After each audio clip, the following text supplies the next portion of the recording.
every couple of years, the health tech industry discovers the period for the very first time. Genuinely, they're like, hey, folks, we discovered this thing. Apparently it happens to people, some people that are parts of our users, and we should do something. And this is cyclical. So every 4 to 5 years, it happens. A new company discovers the period for the very first time. One company, a couple of years ago, discovered the period for the first time and released this feature to everyone that had this fitness tracker and allowed them to track 10 days of their period. And I love talking about this because it's so great to get on a really serious stage at a very big tech conference with really hard and make techies, all the men feel super uncomfortable. and just say period for effect. I go period, pregnancy, menopause, periods, right? And folks are then sat there and some are squirming because they think, oh gosh, this is why we don't let women into this space. Of course she's come with the microphone, she's talking about periods.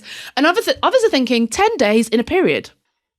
10 days? Did I hear? And I'm like, yeah, no, you heard me right. 10 days. They allowed people to track 10 days of their period. And so you have to ask yourself the question, in a health tech company, right, every couple of years, is it that there's not a single person that has ever met anyone that has ever had a period? Yeah. Or is it that they had a couple of them? Because I feel like people and human beings are here because of something to do with periods, maybe, right?